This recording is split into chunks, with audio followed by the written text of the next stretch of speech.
ဟုတ်ကဲ့ဆရာမဒီမေကွာတော့ဒါ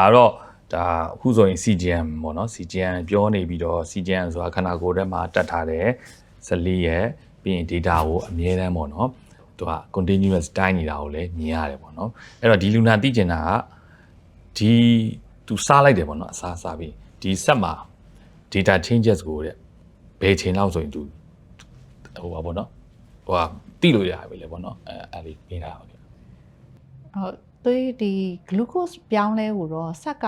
တကယ်လို့3မိနစ်နဲ့5မိနစ်ကြားမှာအမြဲဖတ်နေရဆိုတော့ကိုယ်ဆက်ပေါ်မူတည်တယ်3မိနစ်တစ်ခါဖတ်တဲ့ဆက်ဆိုရင်တော့ဒီ3မိနစ်နေသူက changes အမြဲတမ်းဖြစ်တော့ပြောင်းလဲမှုကိုတွေ့ရတယ်ပေါ့နော်5မိနစ်တိုင်းတဲ့ဆက်ဆိုရင်အခုတိုင်းတယ်ပြီးရင်နောက်ထပ်5မိနစ်နေကဏ္ဍတစ်ခုပေါ်မယ်ကဏ္ဍတစ်ခုပေါ်မယ်ဒါပေမဲ့ကိုစားလိုက်တဲ့အစားအစာပေါ်မှာတော့မူတည်တယ်များသောအားဖြင့်အစာစားပြီး15မိနစ်လောက်မှာတော့ glucose level ကစတက်တယ်ပေါ့နော်သို့တော့ကိုစားတဲ့အစားအစာရန် glucose ဓာတ်ပေါ့ကစီတက်အရန်များတဲ့ high glycemic index တွေစားလိုက်တယ်ဥပမာကောက်ညင်းလိုဟာမျိုးဒါမျိုးတွေစားလိုက်တယ်ဆိုလို့ရှင်တော့အများကြီးတက်မယ်မြန်တက်မယ်အဲ့တော့ကိုယ့်ရဲ့ကဏ္ဍကမြန်လဲပုံများတက်မယ်ဒါပေမဲ့ complex carbohydrate လို့ခေါ်တဲ့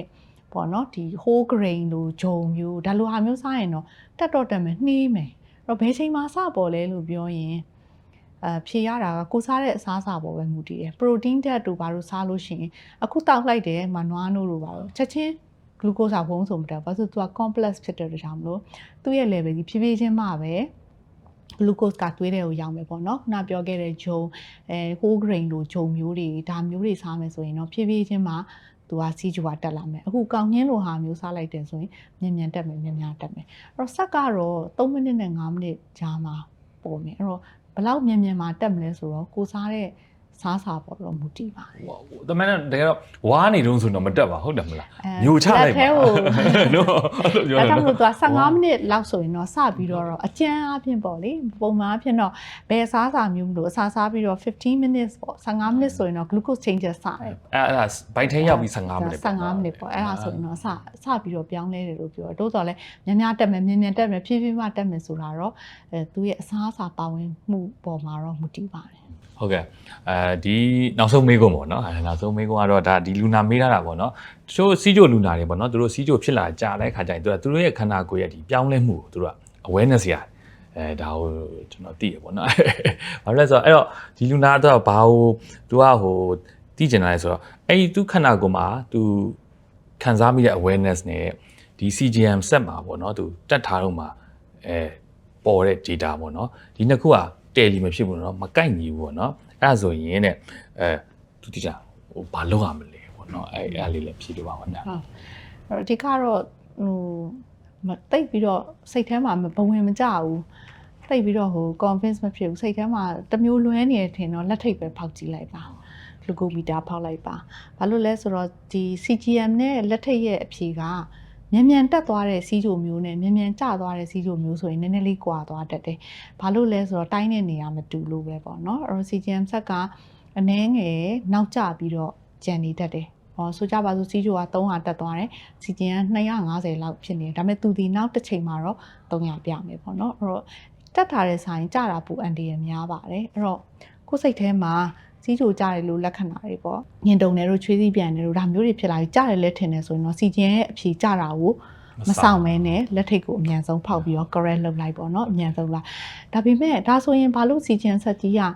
ကြတာတွေအတွက်ကိုအသုံးဝင်ဘူးလားဆိုတဲ့မေးခွန်းမျိုးဖြစ်လာနိုင်တယ်အဲ့ဒါမေးတော့မယ်မလားเนาะအဲ့လိုတော့မဟုတ်ဘူးတဲ့တချို့လူနာတွေကစီးချိုသက်တမ်းအရန်ကြာလာတဲ့အခါမှာသူတို့ရဲ့အာယုံကြောတွေကပျက်စီးသွားတယ်ဒါကြောင့်မလို့ခုနကကျွန်မပြောတဲ့စီးချိုကြကန်ဒီလက္ခဏာတွေကိုသူတို့ကမသိတော့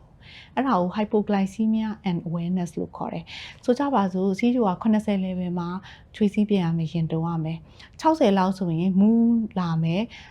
သတိလစ်ချင်သလိုဖြစ်မယ်ဒါမျိုးတွေကိုသူတို့ကမခံစားရတော့ဘဲနဲ့လုံးဝကြီးစီးချိုကြပြီးသတိလစ်တော့မှသာဝုန်းဆိုပြီးတော့လစ်သွားတဲ့လူတွေရှိရပေါ့နော်ဒါမျိုးလူတွေအတွက်ဆိုရင်သူကလက်ထိပ်ဖောက်ဖို့ကိုအချိန်မရအောင်အဲ့တော့စီးချိုအဲ့လိုမြန်ကြတတ်ပြီးတော့ဒီခံစားမှုကိုမသိရှိနိုင်တဲ့အာရုံကြောထိခိုက်နေတဲ့လူတွေအတွက်ဆိုလို့ရှိရင်တော့ CGM ဆက်မှာအလန်းပေးထားလို့ရတယ်ဆိုကြပါစို့ကျမတို့က80 or 85လောက်မှာကိုယ့်ရဲ့စီးချိုဆက်ကကြပြီဆိုရင်သူ့အလန်းပေးထားဆိုသူဒီလက္ခဏာမရှိပေမဲ့လည်း CGM ကြီးကအလန်းပေါ်နေတာဖြစ်နိုင်တယ်အဲ့လိုလူမျိုးအတွက်တော့ သူကအရန်ကိုသုံးဝင်ပါတယ်တခုခုခန်းစားတာတိတ်မသေးကြဘူးဆိုလို့ရှင်တော့ဖောက်ကြည့်လိုက်ပါနောက်တစ်ခုကတော့ဒီ CGM ဆက်တွေမှာတခြားသောဆေးတွေကဒီပေါ်တဲ့ data ကိုနှောက်ယှက်တဲ့ဟာလေးလည်းရှိတယ်ဥပမာအပြင် vitamin C ပေါ့ vitamin C ကိုတစ်နေ့ကို1000နဲ့ပိုတောက်ထားတဲ့လူတွေမှာ CGM ဆက်မှာအဖြေပေါ်တာမှားနိုင်တယ်နောက် paracetamol ကို1000 gram ထက်1000 gram ကိုတစ်နေ့ကို4ချိန်လောက်ထက်ပိုတောက်တဲ့လူတွေ paracetamol အများကြီးတောက်တဲ့လူတွေမှာလည်းဒီဆက်မှာ error ပြနိုင်တယ်အဲ့တော့ကိုယ့်ရဲ့ဆက်ကပေါ့နော်နောက်ပြီးတော့ကျမတို့ကဒီ CGM ဆက်ဆိုတာဒီ tissue အရည်တွေကတိုင်းတာဆို tissue ဖောင်းနေပြီးတော့ဒီမှာအရည်တွေဖောင်းနေတဲ့လူတွေကြရင်လည်းမမှန်နိုင်ဘူးပေါ့နော်အဲ့တော့နောက်ကကျ CGM ကအများဆုံးလက်မှာတက်တယ်ဒါကြီးကိုဖိပြီးအိတ်တဲ့ခါမှာ CGM ဆက်ပေါ်မှာ pressure ဖိတဲ့ချိန်မှာလည်း error တွေဖြစ်နိုင်တယ်ပေါ့ဒီလိုအချက်လေးတွေကိုတော့ထည့်စဉ်းစားဖို့လိုတယ်temperature အရန်တက်တာများတာဒါမျိုးတွေကလည်း CGM နဲ့ကိုယ့်ရဲ့ဆက်နဲ့မှာဖြေကွဲလွဲတာလည်းဖြစ်တတ်တယ်ပေါ့အဲ့တော့ဒီလိုတွေဖြစ်လာပြီးခံစားမှုကတိတ်မသေးကြဘူးတက်လားကျလားမသိဘူးဆိုရင်တော့ခုနလက်ထိတ်ကိုဖောက်ကြည့်ပါနောက်ကိုသုံးတဲ့ဆက်ပေါ့ကိုသုံးတဲ့ဆက်ကဘလို့ဆေးတွေမှာဘလို့မျိုးinterference လို့ခေါ်တယ်နှောက်ယှက်မှုတွေရှိလဲဆိုတာသူ့ရဲ့ဒီဆက်ယုံကလာကနေကသူ့ဆက်ပေါ်တစ်ခုချင်းစီမှာတော့ပါလာပါလိမ့်မယ်အဲ့ဒါတော့ကိုယ့်ဆက်နဲ့ကိုမတူတတ်ဘူးသူ့ဆက်အမျိုးအစားမှာပါတတ်တယ်ဟိုမှာ free time liberate ဆိုလို့ရှိရင် vitamin C 1000မရအောင်တချို့ဆေးတွေနောက်ပိုင်းမှာ vitamin C တောက်လဲရတယ်ဆိုတဲ့ဆက်မျိုးတွေလည်းပေါ်လာတာရှိတယ်ဒါကြောင့်သူ့ရဲ့ generation ပေါ့သူ့ဆက်မျိုးစားပေါ်မှာမူတည်ပြီးတော့ကိုယ့်ဆက်ကဘယ်လိုဆက်မျိုးလဲဆိုတာတော့သုံးတဲ့ခါမှာဒီသုံးတဲ့လူကပြန်ကြည့်ဖို့တော့လိုပါလိမ့်မယ်ခုနကပေါ့နော်ဒါအပေါ်ဆောင်မေးခွန်းပေါ့နော်အပေါ်ဆောင်မေးဆိုတာအမရှင်းပြဝိုင်းတယ်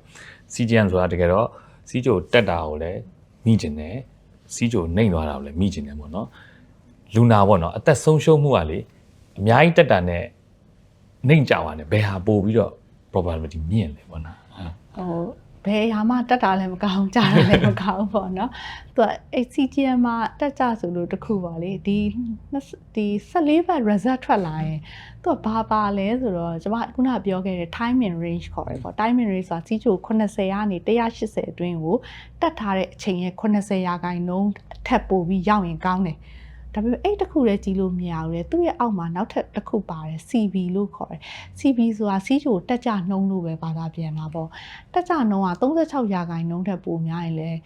တေပြောင်းမှုများတယ်။ CB ကဆက်ကသူ့ဘာသာသူပြန်တွက်ပေးတယ်ပေါ့နော်။ဆိုလိုတာကသူဟာဒီနေ့မှာ80ထိထိုးဆင်းတယ်။ညနေကျတော့450ဖြစ်တယ်။ဒါမျိုးဆိုရင်တက်ကြများတဲ့လူတွေပေါ့။အဲ့တော့ CGM ဆက်မှာနောက်ပါသေးလဲဆိုတော့သူက CB လို့ခေါ်တဲ့အတက်ကြရာခိုင်နှုန်းကိုပြန်ပြီးတွက်တဲ့ဟာလေးသူကသူပါလာတယ်14ရက်ပြည့်ဒီအဖြေရမယ်ပေါ့အဲ့တော့ကျမတို့ကဒီ time in range လို့ခေါ်တဲ့စီးချိုကဏ္ဍတော်တော်များများတော့80ရာခိုင်နှုန်းကတော့ဒီကဏ္ဍနဲ့ဝင်ပြီးမယ်သူ့မှာထိုးပြီးတော့ကျသွားတဲ့ဟာတွေဘယ်လောက်တက်လဲဆိုတာကိုပါပြန်ပြီးတော့ပြန်ကြည့်လို့ရတယ်ပေါ့နော်တော့တက်သွားတဲ့အခါမှာခဏတော့တက်သွားတယ်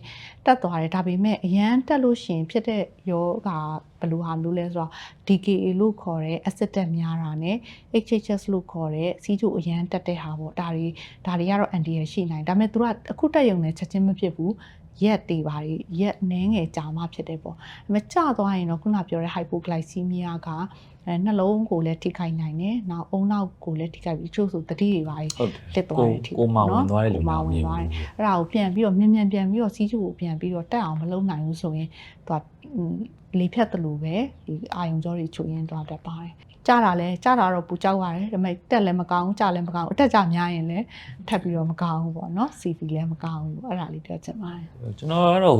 ကြားတဲ့လူနာကြောင့်ငြိမ်တယ်ပေါ့နော်။တက်တဲ့လူနာကြောင့်လို့ငြိမ်တာအရင်တက်တဲ့လူနာတခါမှကြုံနေဘူးတက်တဲ့လူနာလည်းရှိပါတယ်တက်တရားလည်းရှိကြကြားသွားတဲ့လူနာလုံးအောင်ငြိမ်သွားတာသူကမနေ့ပိုင်းမှာသူကောင်းမွန်ပေါ့နော် complaint တွေပါလုပ်နေသေးညနေကြတော့လုံးအောင်အိပ်လို့ဖြစ်သူချိုးကစီးချိုကြားတဲ့လက္ခဏာတွေကအမျိုးမျိုးပေါ့လူပေါ်မှုတည်တယ်ဟိုမှာခလေးတွေတိုက်ပွန်းလေးတွေစီးချိုကြရင်ကျမတို့လိုလက္ခဏာမရှိဘူးခလေးကစာတင်တဲ့ခါမှာခလေးကအာယုံမဆိုင်နိုင်ဘူးလို့ကျောင်းကဒီလိုမျိုးပြန်ပြောတတ်တယ်ဟိုမှာခလေးတိုက်ပွန်းကလေးတွေစီးချိုကြတယ်သူတို့က insulin ထိုးတာအဲ့တော့ခလေးကအရန်မှိန်းတယ်ဒါမှမဟုတ်စာအုပ်မလိုက်နိုင်ဘူးဒါလည်း one of the hypoglycemia ရဲ့လက္ခဏာဖြစ်တတ်တယ်ဟိုလူကြီးတွေရောအသက်အရန်ကြီးသွားတဲ့လူတွေကဟဲ့ငါစီးချိုကြနေလို့ဘယ်သူမှမပြောဘူးဘာပြောလဲဆိုအမေက ပုံမှန်နဲ့မတူတော့ဘူးကြောင်6ကြားတွေရှောက်ပြောတယ်အမေကမှတ်ညံနေနေပြီလားမသိဘူး dementia နဲ့မှားနိုင်တယ် is ဒါလည်း hypoglycemia စီးချိုကြတဲ့လက္ခဏာဖြစ်နိုင်တယ်ကိုရီအရွယ်လားဟိုမှာကြားတယ်ဆိုရင်ကြားတော့မဲချိုးကျွေးပေါင်းခါညာပြောနိုင်ပြီမဲ့မပြောနိုင်တဲ့လူတွေနောက်မှတ်ညံအားနေတဲ့လူတွေအသက်အရန်ကြီးသွားတဲ့လူတွေတယောက်တည်းနေတဲ့လူတွေဒါမျိုးတွေမှာတော့သူတို့ဒီတခြားလက္ခဏာနဲ့ပြနိုင်တယ်တခြားလည်းအဲ့တော့တခုခုထူးခြားနေပြီဆိုရင်ဒါဒီစီးချိုကြတာလည်းဖြစ်နိုင်ပါတယ်ဆိုတာလေခေါင်းထဲမှာရှိဖို့လိုတာပေါ့နော်အဲ့ဒါလေးတော်ပိုးလာရပါတယ်ဟုတ်ကဲ့ပါဒေါက်တာအနေနဲ့ပေါ့နော်ဒီနေ့မှာဒီလိုအချိန်ပေးပြီးတော့ကျွန်တော်ဒီအစီအစဉ်ပါပေါ့နော်ကူညီပြီးတော့ဖြေချပေးတဲ့အတွက်ဒေါက်တာကိုအများကြီးကျေးဇူးတင်ပါတယ်နောက်ဆုံးအနေနဲ့ပေါ့နော်ဒီအစီအစဉ်ကိုကြည့်ရှုနေတဲ့ဒီစီဂျိုလူနာတို့ရဲ့မိသားစုတွေပေါ့နော်ဒေါက်တာအနေနဲ့ဗာများပေါ့နော်မှာကြားခြင်းတွေလည်းပေါ့နော်ဒေါက်တာအနေနဲ့အဲ့ဒါလေးကိုလည်းဟိုတစ်ချက်ပြောပြပေးပါအောင်ခင်ဗျဟုတ်ကဲ့ဟိုစီချိုယောဂကကျမတို့နာတာရှည်ယောဂဖြစ်တယ်ပေါ့နော်ဒါကြောင့်မလို့ဆရာဝန်တယောက်တည်းလည်းမဟုတ်ပါဘူးလူနာကိုယ်တိုင်ရောနောက်လူနာရဲ့မိသားစုဝင်ပတ်ဝန်းကျင်ရောအားလုံးဝိုင်းဝန်းပြီးတော့ကုသဖို့လိုပါတယ်ကုသတဲ့အခါမှာလည်းကျမတို့ဒီကဏ္ဍလေးတစ်ခုပဲကောက်ရုံပဲမဟုတ်ပါဘူးနောက်ဆက်တွဲယောဂတွေကိုကာကွယ်ရမယ်ပြီးတော့တက်တန်းစီလည်းဖြစ်ရမယ်နောက်ပြီးတော့ခုနနာတာရှည်ယောဂတွေကင်းရှင်းပြီးတော့လည်းစီးချိုလူနာဖြစ်ပေမဲ့လည်းဒီဟိုလူဘွားကြီးမှာပေါ့နော်ဒီလိုပုံမှန်စင်တန်းဒီပုံမှန်တိုင်းနေနိုင်အောင်အတွက်အားလုံးဝိုင်းဝန်းပြီးတော့စူးစမ်းဖို့လိုပါတယ်ဟုတ်ကဲ့ပါဒေါက်တာအခုလိုအချိန်ပေးပြီးတော့ဒီအစီအစဉ်မှာပါဝင်တဲ့ကျေးဇူးတင်ပါတယ်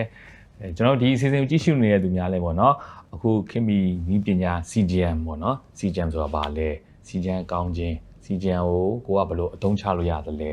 နောက်ပြီးတော့ဒီပေါ့နော်စီဂျိုနဲ့ဒီ CGM နဲ့ကဘယ်လိုမျိုးဆက်ဆက်တယ်လဲပေါ့နော်CGM ဆိုတာကြောက်စရာကောင်းတဲ့ဆက်မဟုတ်ဘူးဆိုတာကိုလည်းဒီအစီအစဉ်ကို